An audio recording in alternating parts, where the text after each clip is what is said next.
Olá, mestres faixas pretas, professores, praticantes e admiradores de artes marciais. Tudo bem? Sensei Marcelo Silva na área. Espero que todos estejam bem nesse dia frio, nessa quarta-feira frio, chuvosa, mas bem aquecida aqui para iniciarmos mais uma live. Hoje uma live muito bacana com um grande convidado, faixa preta de Aikido, Flávio Luiz Mestriner. Ele já está aqui, eu já vou chamar ele. Vamos lá. Quem está chegando, seja bem-vindo. Deixa eu chamar o Flávio, ele já está chegando aqui. Aí.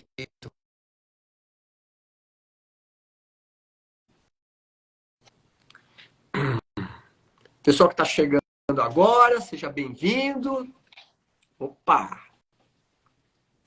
Flávio? Opa, uma ótima noite, como é que vai? Flávio, Como é que tá você? eu não estou te visualizando aqui, tá escuro. Ah, agora sim. Opa, Aí, como vai? Boa olá, noite, como é que Flávio. vai? Como é que tá você? Tudo ótimo. Em São Paulo, na Agora. capital? Ah, tá frio aqui, tá frio. É, aqui tá chuvoso também, Tá tá? chuvoso, né? Acho que Tá pegou fresco essa, aqui. essa frente fria, pegou todo mundo. Aqui é mais Flávio, primeiramente eu quente. queria agradecer a tua disponibilidade de tempo. Eu sei que você tem bastante atividade e está podendo ceder aí essa uma hora de live que a gente tem para falar um pouco dessa temática que corajosamente você aceitou e, obviamente, eu vou te apresentar. E essa temática da live de hoje, que é arte marcial, filosofia e as relações com a vida, essa desconhecida. Eu achei interessante essa temática, mesmo porque, já vou aproveitar e fazer aqui ó, a apresentação do livro que eu adquiri aqui, de autoria do nosso convidado, do Flávio Luiz Mestriner, que é esse livro que eu tenho aqui, de autoria dele. Deixa eu aproveitar aqui e fazer a propaganda do livro, um livro sensacional, que foi a tese de doutorado, não foi isso, Flávio? Esse foi meu pós-doutorado. Pós-doutorado, né? Pós-doutorado, E a pesquisa de é um livro pós-doutorado. muito robusto, é um livro assim que... Aliás, eu estou fazendo vários posts citando o seu livro aqui no meu canal e está sendo um sucesso. Então, eu quero parabenizar por esse grande trabalho aqui, acadêmico, e para nós das artes marciais, principalmente para mim, está sendo muito útil para eu estudar, para ler, para fazer as comparações, as integrações, né? Mesmo porque Muito agradecido, o meu... Marcelo. A gente que agradece.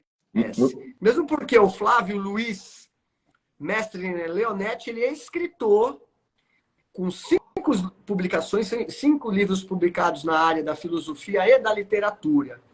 Ele é formado em música, bacharel e doutor em filosofia pela USP e pós-doutorado em filosofia pela Unesp. E é também, além de tudo, primeiro dan de Aikido, a nossa nobre arte, né? Unifesp, viu, Marcelo? Unifesp, desculpa. Isso. Unifesp. Pós-doc pela Unifesp, isso. Isso. E é o seguinte, o Flávio, eu vou fazer uma pequena introdução e aí a gente já começa a bater esse papo aqui sobre a nossa temática, tá bom? Ótimo. Bom, vamos lá.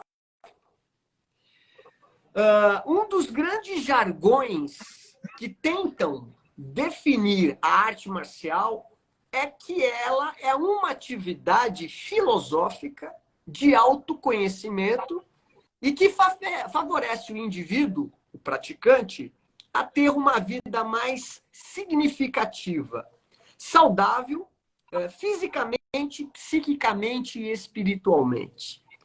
Os grandes mestres de artes marciais deixaram um grande legado pedagógico, objetivo e subjetivo sob o olhar marcial na vida.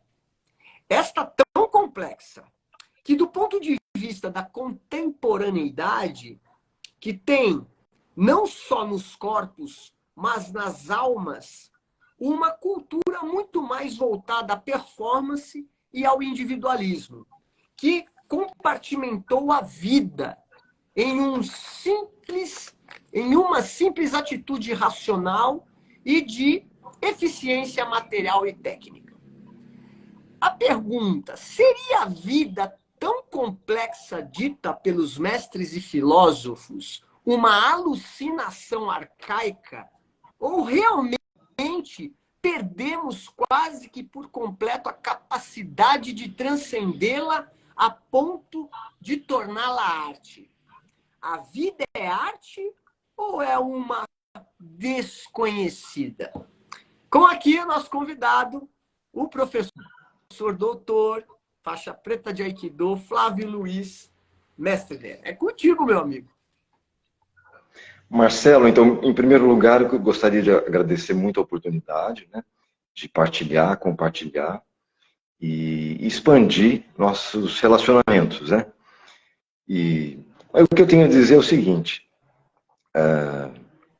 o ser humano é um todo indivisível de extrema complexidade, manifestando múltiplos aspectos: físico, físico-químico, fisiológico, biológico, intelectual, moral, social, metafísico, ideológico, político, estético, artístico, e aí, assim por diante. De nada adianta adquirir conhecimentos e informações isolados, divididos, ignorando a existência fundamental da ordem da unificação global da vida, né? Complexos vem do latim. Complexo vem do latim complexos, aquilo que é tecido junto. A educação dividida, parcial, faz do homem escravo e vítima. Nós não fomos educados, desde crianças, a sermos simultâneos, a exercitarmos a simultaneidade ternária, corpo, vontade, sentimento, emoção, mente, espírito. A alma é a simultaneidade de mente e corpo, matéria e espírito. O espírito e a mente são principais, mas o corpo, a base, né, é preciso que se cuide, né? O desconhecimento da fisiologia, nós observamos, às vezes, em grandes líderes, né, políticos até, então, que morrem de coisas básicas. Então, não podemos errar, pecar, pela falta do conhecimento básico, né? Então, essa simultaneidade é preciso que seja exercida. Hoje mesmo eu fui ao sítio, e às vezes eu trabalho na horta, ou às vezes no sítio.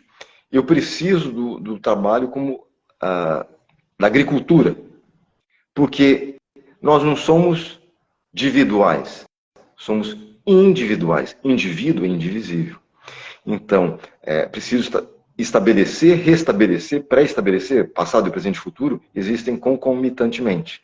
Então, temos que unificar o que foi dividido, né? Então, a nossa educação dividiu, né? Então, não se ensina postura física, a arte marcial preza por isso. Postura física, é a base mesmo, né? Então, mesmo a espiritualidade, né? Espiritualidade no livro, nós abordamos, eu abordo, como aquilo que intensifica, né, a vitalidade. A espiritualidade tem como base o quê? Né? O corpo, né? O templo do espírito. Né? O Aikido, inclusive, é o estudo do espírito. Né? Perfeitamente. Então precisamos cuidar dessa simultaneidade. Mas essa simultaneidade, ela é ternária, né? E ela se estende para outras dimensões também.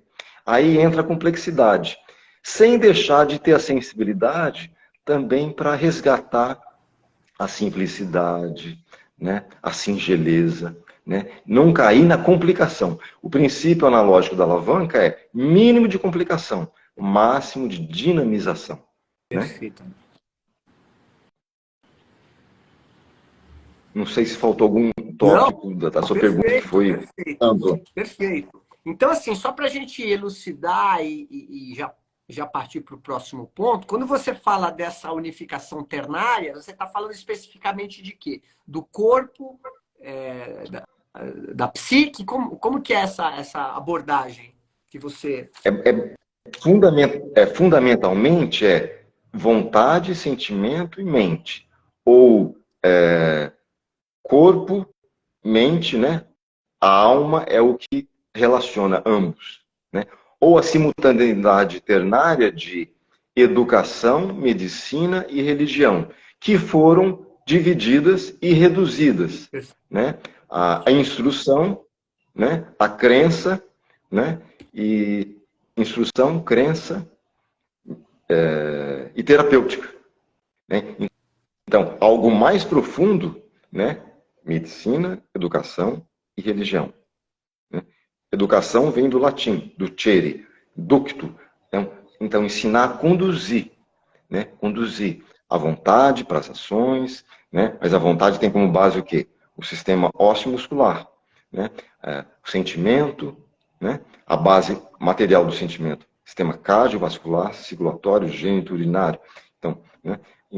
E assim por diante, né? Agora, mais amplamente estendido, né? Podemos estender ao nível social. Aí a multiplicidade dos aspectos aumenta, as variáveis também, né? E o desconhecido também. Perfeitamente. E é interessante esse primeiro ponto que você tocou, né? Porque quando a gente traz para uma realidade do Aikido, do Judô, dessas artes marciais que ainda contemplam e mantêm uma certa tradicionalidade do ponto de vista dessa forma ternária, né? Dessa forma tríplice, né? Que é a união, ou pelo menos o trabalho que os grandes mestres as suas obras, vamos dizer assim, deixaram para a nossa geração, né? Para gerações futuras, que é esse trabalho do corpo, né? Esse trabalho do autoconhecimento que envolve a psique. E, se eu tiver errado, você me corrija, mas no caso do Aikido, dessa dimensão que transcende o corpo, né? Que transcende a questão psíquica que o próprio O-Sensei Morihei Ueshiba, sob influência da filosofia shintoísta, né? Mais precisamente sobre influência do Onisaburo Deguchi, trouxe para a arte marcial, trouxe para a marcialidade essa questão espiritual, né? Inclusive o Aikido é considerado também o estudo do espírito, né? Perfeitamente. O espírito, Marcelo, é algo tão invisível, mas o cientista prêmio Nobel Alexis Carrel, ele escreve: no entanto, é a força mais colossal desse mundo, já que edificou, construiu civilizações. Olha Perfeito. só. Que coisa bonita isso, hein? Então, a filosofia começa com a perplexidade, afirmava Platão. Sim. Aristóteles dizia: a filosofia começa com o espanto. Então, por se admirarem ante as maravilhas, principiaram os homens a filosofar. Aristóteles é discípulo de Platão. Platão apontava para o céu, ele era mais idealismo. Influenciou muito até os últimos séculos. Mas o idealismo é perigoso, gerou problemas graves para a humanidade. Eu mesmo já fui idealista. Nós devemos conservar certo ideal, mas o ideal passível de concretização, de realização. O ideal existível, existente. O ideal impossível, esse daí é perigoso. Então, Aristóteles apontava para a Terra. Aquela famosa pintura, né, da academia. Academia era o nome da escola de Platão, né? Então, os dois estão ali no centro do quadro, Platão apontando para o céu e Aristóteles para a Terra. Então, quer dizer, como disse Heráclito, o verdadeiro está na união dos contrários, né? Se o principal é a parte celestial, cósmica, mas temos que ter as raízes, né, profundamente fincadas, né? Ter um enraizamento, né, maior, né, máximo, né? Então, o que proporciona é a proporção, né? A proporção sensibilizadora, né? Então, é disso que precisamos, a educação também. Não pode ser cair no racionalismo, nem no sentimentalismo, nem no voluntarismo, mas buscar a proporção. Mesmo cada um individualmente, tem que buscar aquilo que talvez esteja faltando um pouco mais, para encontrar a proporcionalidade, né? A proporção proporcionadora, né? Assim pode encontrar uma realização mais viável, mais produtiva, útil e significativa. Perfeito. E você tocou num ponto interessante, que quando a gente está falando da filosofia ocidental, ali tendo seu berço, seu gênese na Grécia, principalmente, né? Quando você disse que tem essa ideia da união dos opostos, é justamente aquilo que o oriental, né? Também quase que no mesmo tempo ali da história, entendia como o aspecto das forças yin e yang, né? Enquanto o ocidental falava dessas questões das polaridades, né? Os chineses, em específico, falavam do yin e do yang. E é interessante que, para o oriental, essa ideia de yin e yang, ela tem uma conotação de de um conflito, né? Ou seja, não é um conflito do ponto de vista belicoso, mas é um conflito do ponto de vista daquilo que mantém a tensão para manter o fluxo. Como se fosse um dínamo, né? Como a polaridade de um ímã ao outro grudasse um na outra e tornasse aquilo único para gerar força de constrição ali que gerasse energia, né? Acredito que seja a mesma coisa que o ocidental, né, nas escolas, principalmente de Platão, e mesmo a ideia, já que você disse que são coisas opostas, né, ideias opostas mais complementares, mas que tem uma concatenação de ideias, né? Isso é arte marcial. Essa ideia da proporcionalidade é o que está contido dentro das artes marciais tradicionais, que é justamente a proporcionalidade do uso, por exemplo, de uma técnica, a proporcionalidade do uso das alavancas, ao qual você muito bem citou, né? Essa coisa da eficiência. Enfim, né?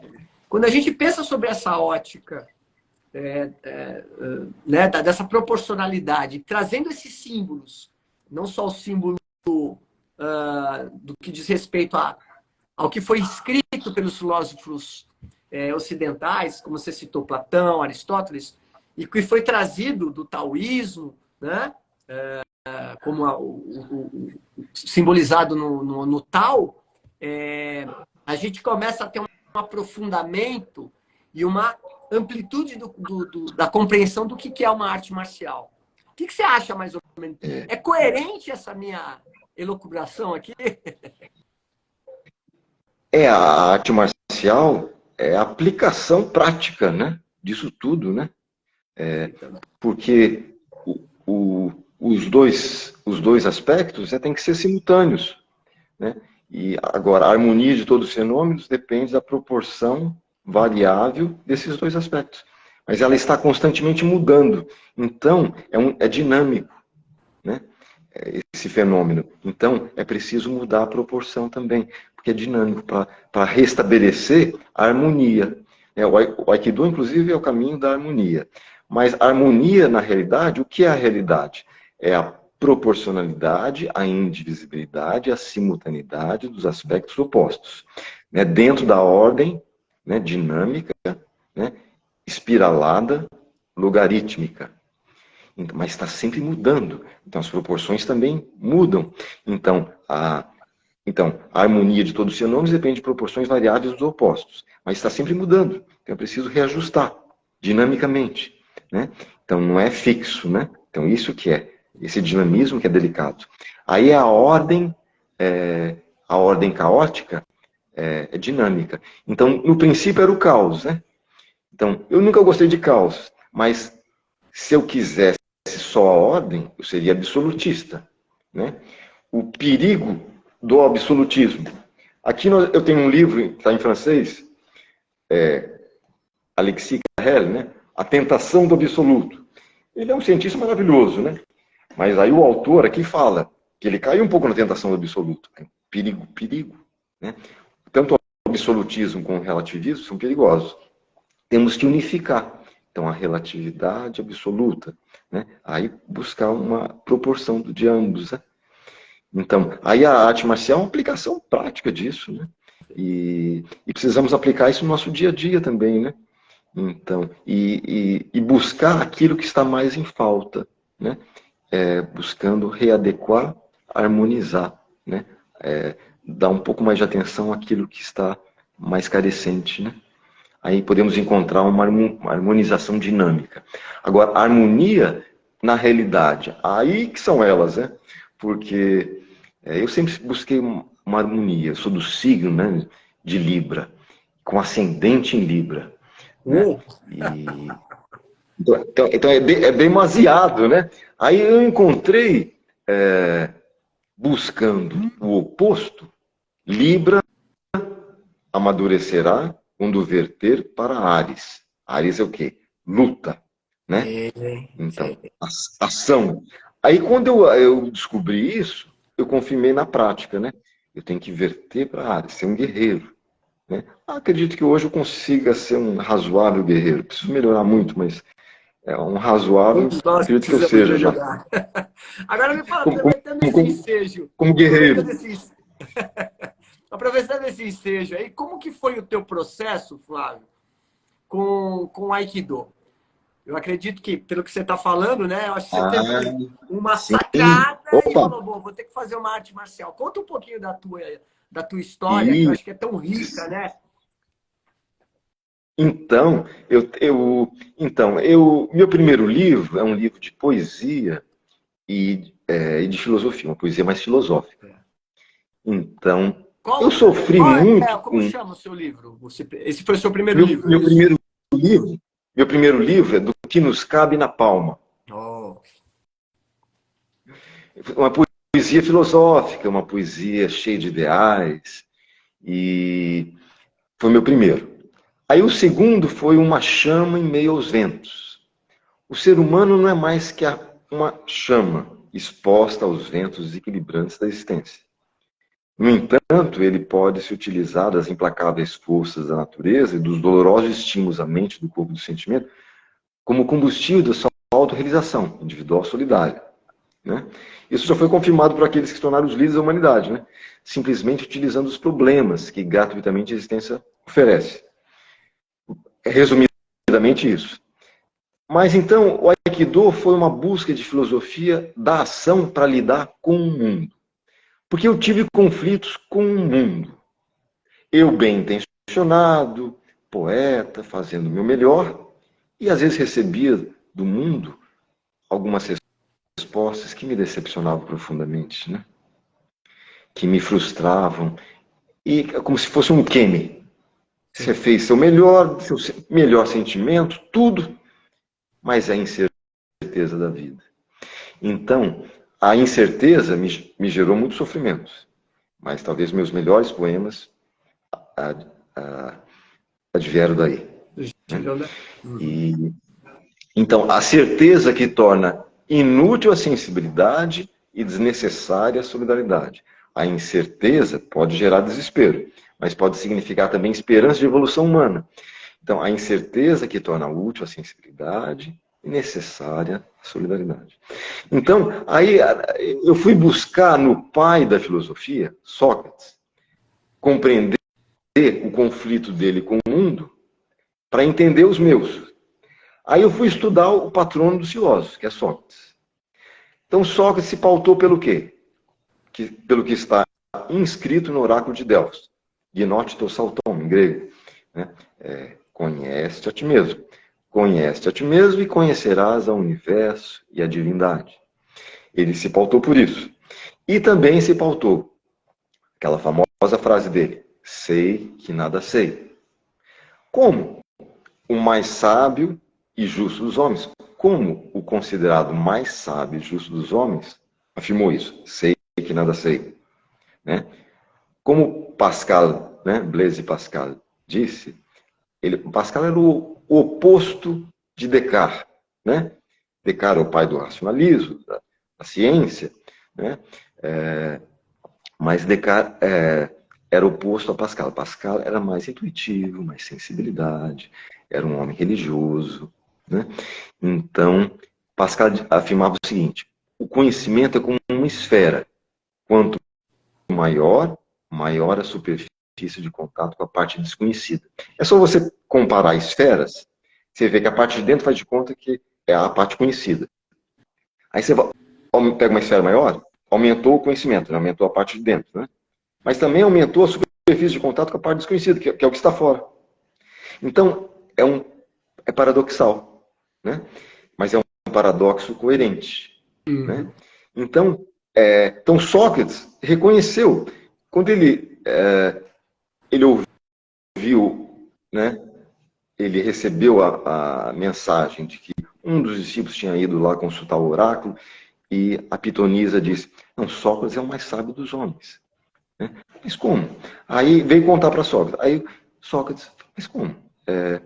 Eu bem sei comigo mesmo aqui, internamente, que eu não sou tão sábio assim. Aí ele questiona e vai dialogar com os reputados sábios, né? Em várias áreas, né? Na cidade, né? Na polis. E ao dialogar com esses homens, reputados sábios, ele percebe que, pelo menos, ele não se considerava conhecedor, né? Daquilo que de fato não sabia. Já eles eram o contrário. Aí, com cada um que ele dialogava, ele percebia, pelo menos eu sei que eu desconheço. Ele considera saber o que de fato não sabe. Aí ele vai dialogando e chega à conclusão, né? E compreende o oráculo, né? Que a sabedoria humana, em primeiro lugar, é reconhecer a própria ignorância, né? Então, quanto mais coisas uma pessoa entende, mais ela ignora. Se não aumentar a ignorância na pessoa que aumentou o entendimento, esse entendimento é falso. Perfeito. É paradoxal, é contraditório. Então, aí, quando Sócrates descobre isso, aí ele dá razão para o oráculo. Aí ele passa a servir o Deus Apolo, ser o servidor de Deus. Né? Que coisa legal. Que coisa legal. Mas complemente a sua trajetória. Você encontrou como foi Você disse que estava tendo um certo conflito, porque aquilo que você oferecia para a vida não te trazia de volta. Como que foi aí? Como que você chegou a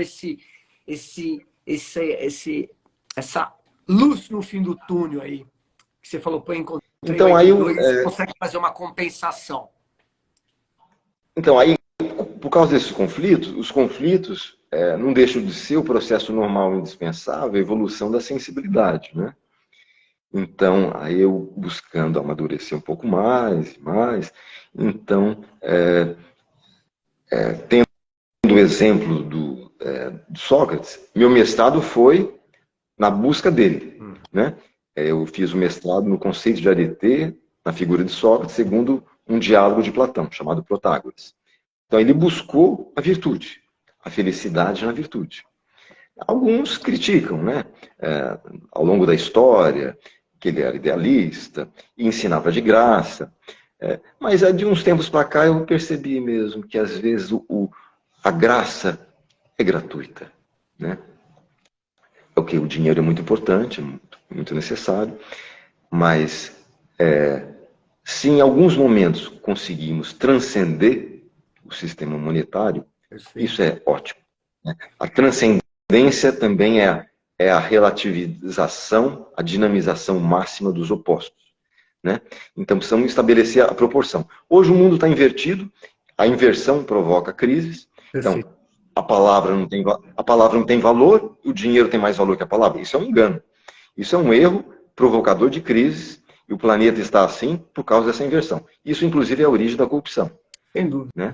Aliás, eu vou aproveitar, Flávio, porque tem uma pergunta aqui do Pegadas da Fama.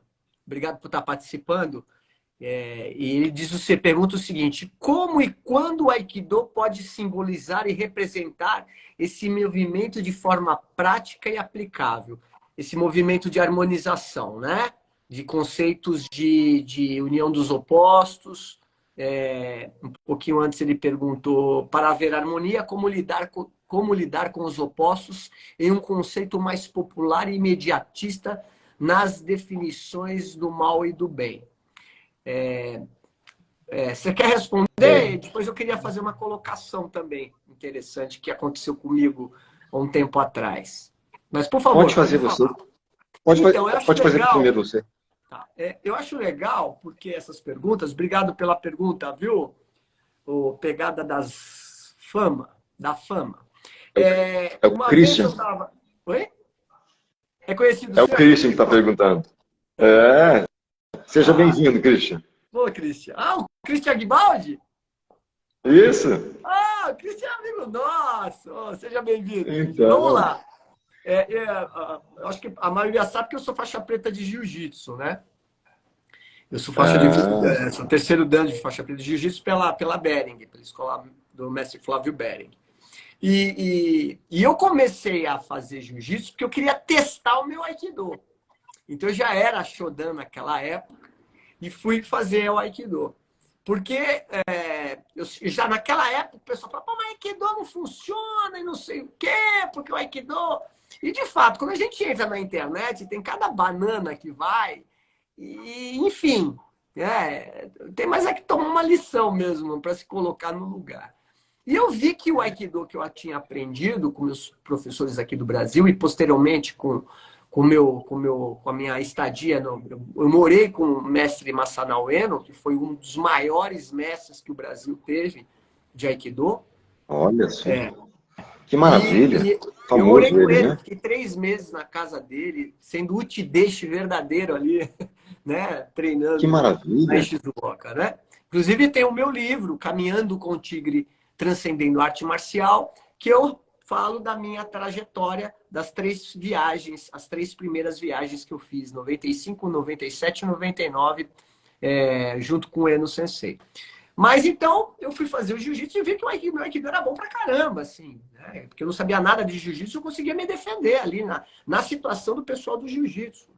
Tanto que eu fui, rapidamente, eu me promovi e o pessoal ficou admirado. Poxa, eu sempre fui muito respeitado em todas as academias de jiu-jitsu que eu pratiquei, enfim. Mas respondendo aqui, uma parte, depois eu queria que o Flávio também respondesse, que dentro daquilo que eu compreendo, que eu estudo, daquilo que eu sinto do Aikido, primeiramente, a gente já tem uma certa vantagem nessa compreensão mais profunda do que a nossa arte do Aikido, que a gente não é competitivo. O Aikido, a genialidade de Morihei Ueshiba, ao longo do seu processo também, assim como o processo de todos nós, foi sacar que a competição é algo que inverte as coisas, principalmente a competição, como aquilo que o Flávio falou agora, dessa inversão, né? A competição natural, aquela competição que envolve, inclusive, a colaboração das pessoas, a empatia, né? A solidariedade, ela é algo que promove o bem comum. Agora, quando a gente está falando a cooperação, né, Marcelo? Perfeitamente. Cooperação, né? Cooperação, Então, e o Aikido é cooperativo, né? A gente precisa do nosso adversário, que não é adversário, né? É um co-formulador da nossa técnica. O que ele está participando efetivamente da evolução, né?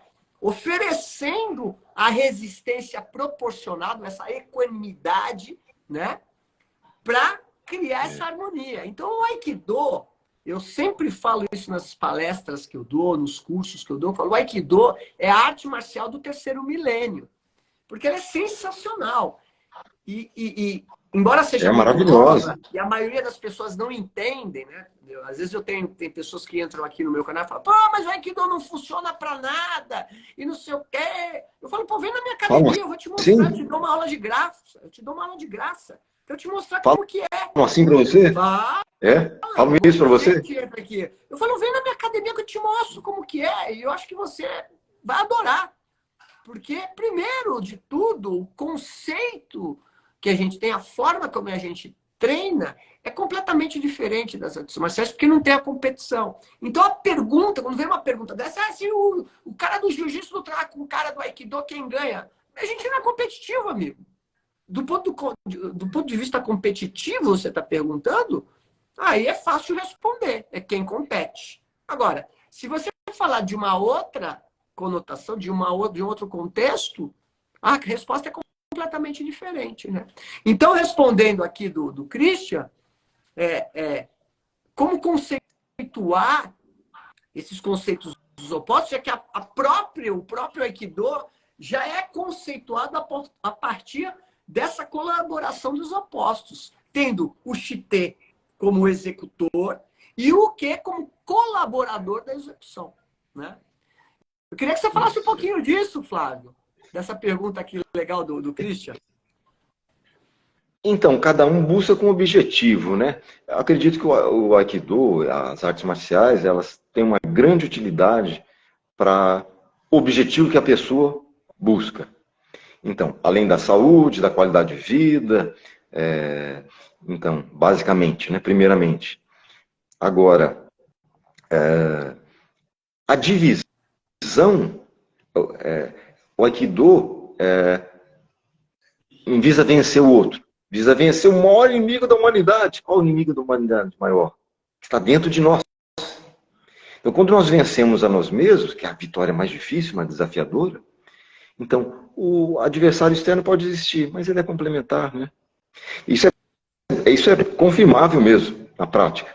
Então, cada um busca de acordo com o objetivo que tem. Então, não há erro nisso, né? É preciso respeitar todos os objetivos, né, de cada pessoa, de toda pessoa. Mas, então, ele é espiritualmente mais evoluído, porque a competição externa pode existir. Mas a maior vitória sobre nós mesmos, que é a mais difícil, né? E da vida inteira. E tem uma coisa interessante, né, Flávio? Quando a gente pensa em competir... E só complementando, Marcelo. Desculpa, só complementando, desculpa. Perdão. Só finalizar.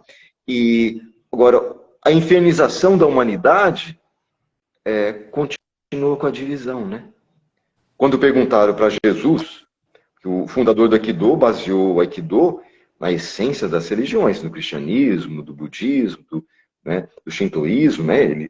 Na filosofia e na essência das religiões. Então, o fundador do Aikido é muito profundo, um homem muito espiritualizado, um gênio, né? Então, quando perguntaram para Cristo, quando virá o reino? Que reino? É o universo infinito, né? Então, podeis vislumbrar o reino quando fizerdes do 2, 1. Quer dizer, quando fordes capazes de unificação com o oposto, com o seu semelhante. Hoje mesmo eu estava com uma pressa, mas eu tive que dar uma atenção para uma grande amiga, né? E ela merece toda a atenção do mundo. Então eu me atrasei um pouco, inclusive perdi um outro compromisso que eu tinha, mas então, essa é a solidariedade, a unificação. Perfeito. Essa capacidade de se unificar. Então, quer dizer, não dividir. A divisão, continuamos no inferno. Então, Cristo falava isso, para o ser humano transcender, ser capaz da unificação possível, relativa. Né? Aí, ser capaz de unificar e assim transformar. A solução é a transformação. Né? Então, aí, capaz de vislumbrar o reino, que é o universo infinito. Né? Então, esses opostos. Então, Giordano Bruno mesmo, eu falo no livro lá, né? Ele descobriu o universo infinito. Né? Então, aí ele fala, só uma coisa me fascina, aquela em virtude da qual eu sou livre na sujeição. Quer dizer, no condicionamento, na disciplina. Livre na sujeição, contente no sofrimento, né? Livre na sujeição, contente no sofrimento e vivo na morte. Né? Aquela em virtude da qual não invejo Não invejo aqueles que sofrem no prazer, são escravos na liberdade. Ah, faltou mais um. Pobres nas riquezas e mortos na vida, né? Porquanto não há magnanimidade que os liberte, nem longanimidade que os eleve, nem fulgor que os abrilhante, nem ciência que os avive. Olha só. Então, você estabelecer. Então, você é contente no sofrimento ou no esforço, quer dizer, o sofrimento não compulsório, não como vítima, não como resignado, mas você se esforça, o sofrimento com vistas à expectativa de uma melhoria futura, né? Então, então isso, né? Então, e é livre na aceitação da disciplina. Então, a disciplina envolve também a atenção ao outro, né? A unificação com o outro, né? Sim. É interessante porque eu sou analista junguiano, né? Eu trabalho com psicoterapia já há mais de 15 anos e 10 anos, desculpa. E no set terapêutico, que a gente encontra muitas vezes são as angústias, né? A maioria das vezes as angústias, as pessoas vêm angustiadas, com sintomas físicos, né? Enfim, eu trabalho com psicossomática também e arte-terapia.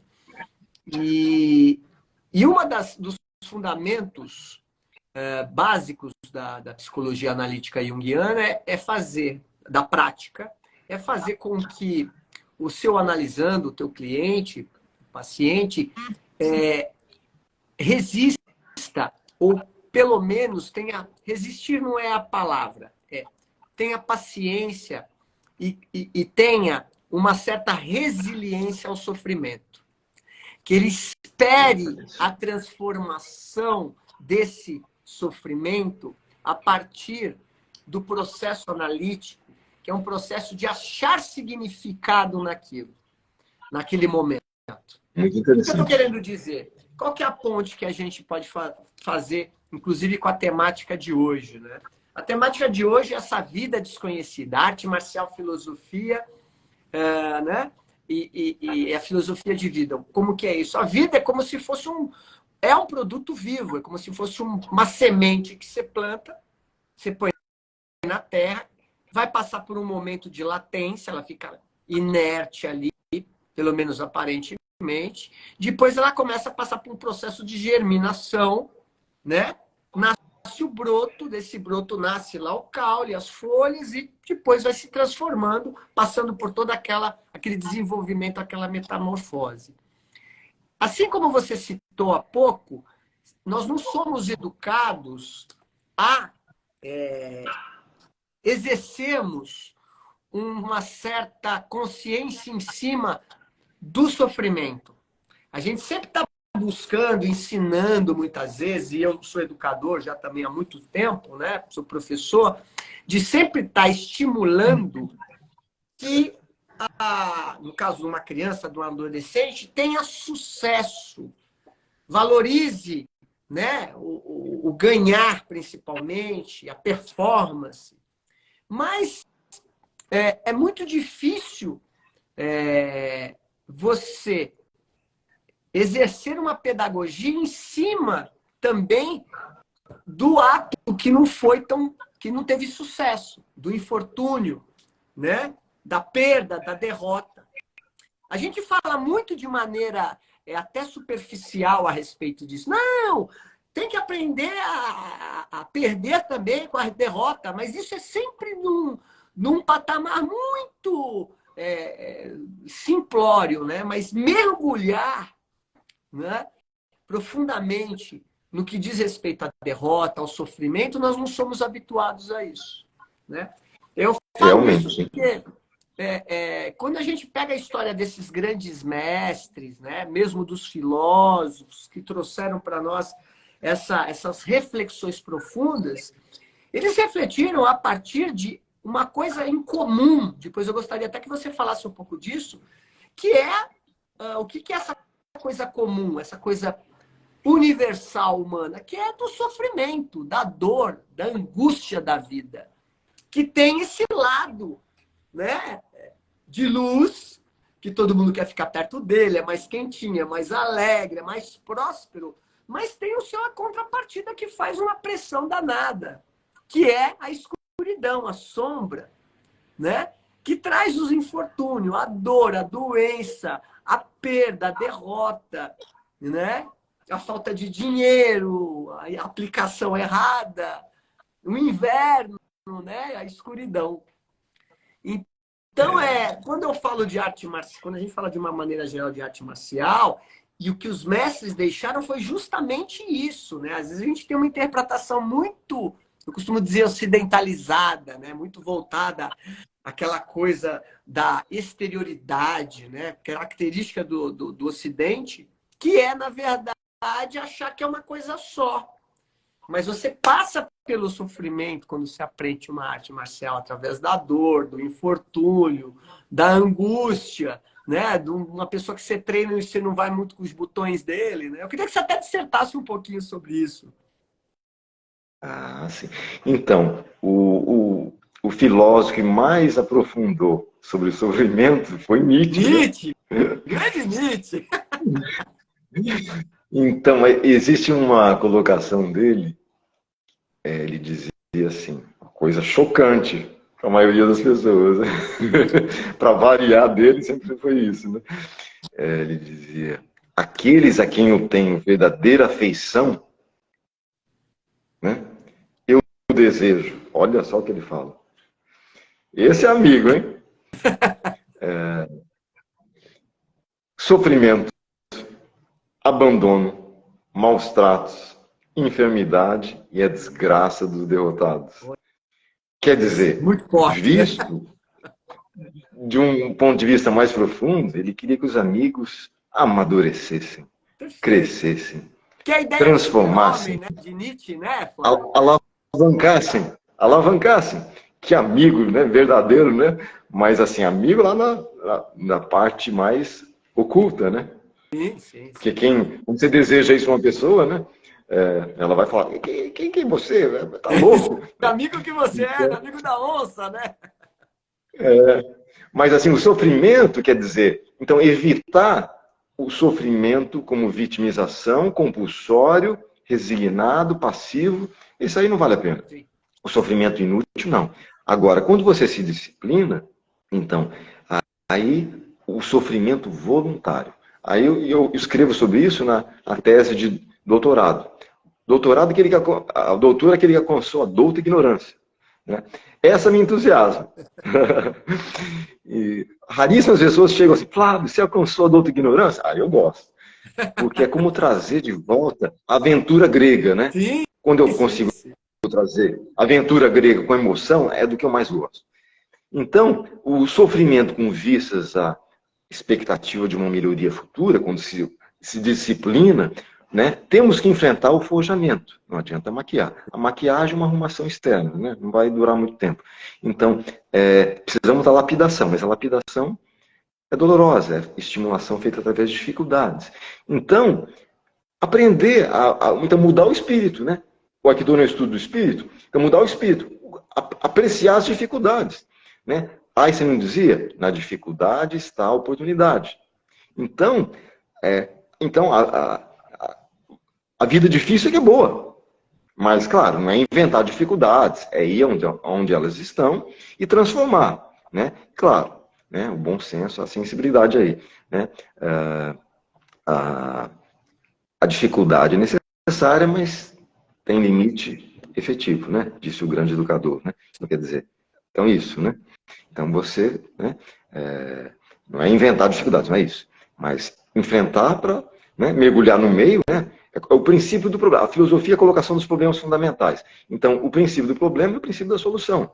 Então o problema não é o problema, mas a inutilização dele.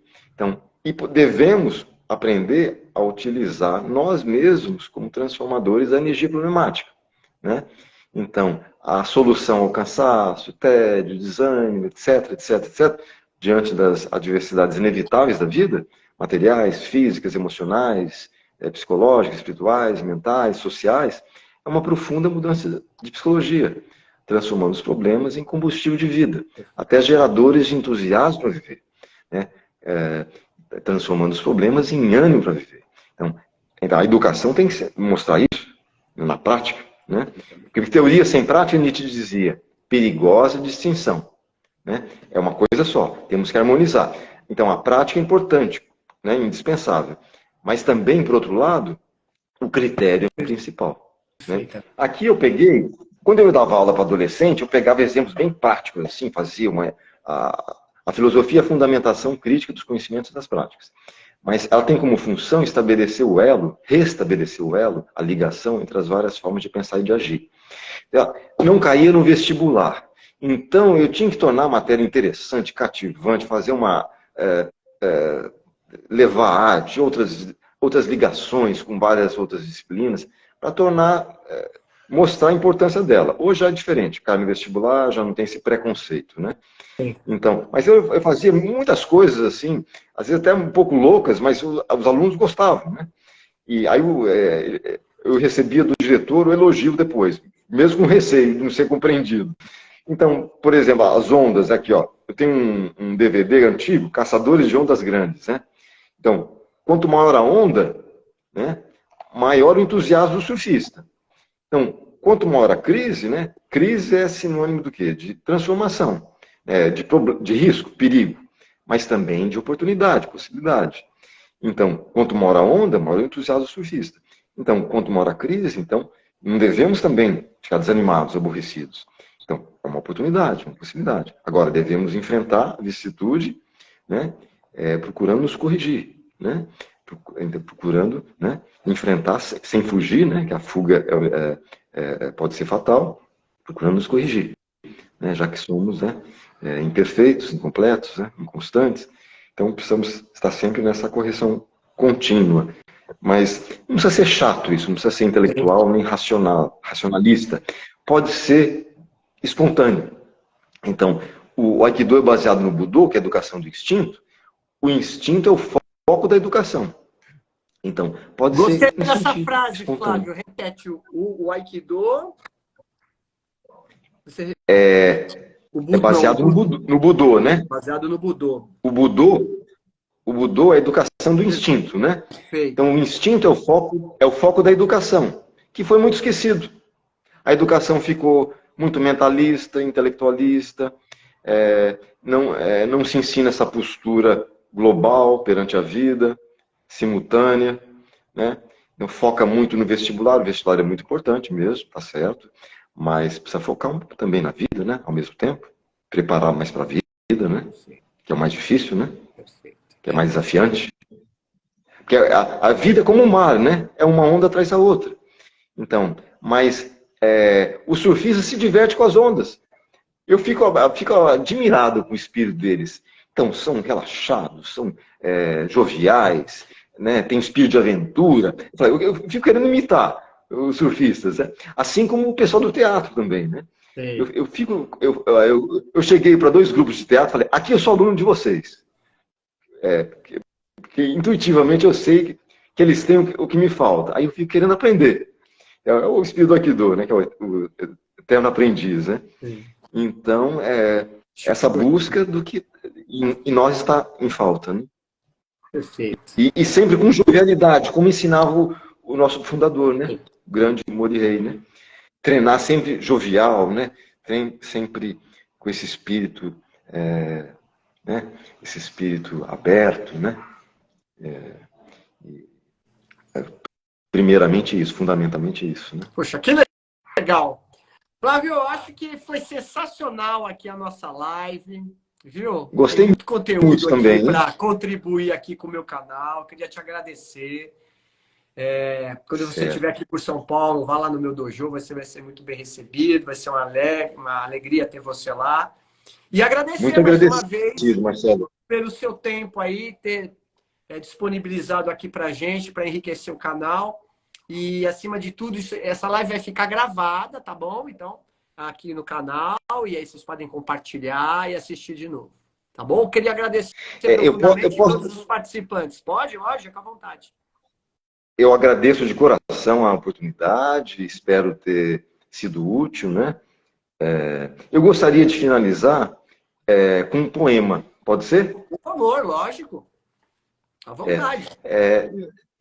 Eu tenho 2 poemas, mas um é mais longo, é o meu favorito, que se chama Pérola. Por favor. Mas ele está no canal do YouTube. Ele está no canal do YouTube, Flávio Luiz Mestriner, YouTube. Pérola tem o sentido de crise como transformação. Né? A inesgotabilidade das crises pode significar a inesgotabilidade das esperanças. Né? Então, isso tem esse significado. A ostra, que é um exemplo da natureza, mostra isso. Ela transforma o atrito, a dor, a dificuldade, o sofrimento, aquela coisa bonita. Então, o poema fala disso. Né? E foi escrito num momento muito difícil. Né? Mas esse é muito longo. Eu vou falar um curto que foi, cujo título foi o tema do meu Shodan, da minha tese de Shodan. E ele se chama assim: Ao audaz se conheça, antes dos átomos e das estrelas. É uma autocrítica, uma autossugestão, no sentido de que o ser humano conhece mais os átomos, as estrelas e outras coisas do que o próprio espírito. Né? Então, não se explica a poesia, fica chato, né? Sim. Mas existem aqueles que não são muito ligados à literatura, você tem que dar umas pequenas dicas ali, para a pessoa se fazer compreender. Então, é assim, vastidão é que se desbrava. No entanto, adentra. Além de um tão lógico estar e ser. O espírito, esse invisível, o audaz de um imenso e um infindo, tua lograr, e incapaz de o ver, pelos modos 3 ao sentido 6, portanto, por esse tanto, grava. Pois o que fica? De tudo a vir o nada, mas que denso. Repõe tudo a ouvir. Tudo é tenso. As vozes que não se ouvem são e estão. Este é o canto. Sob um sagrado manto e despercebido estarrecer. Bravo! Muito obrigado, muito bonito. Vai ficar gravado aqui para a posteridade, Isso. viu? Muito obrigado, obrigado a poesia que acompanharam aqui o meu convidado, Flávio Luiz Mestriner, doutor em filosofia, formado em música, e muito obrigado por contribuir, viu? Um abraço carinhoso para vocês todos, Marcelo. Eu que agradeço. Um abraço, Flávio. Nos vemos em breve. Boa noite a todos, Grande pessoal. abraço. Abraço, até logo.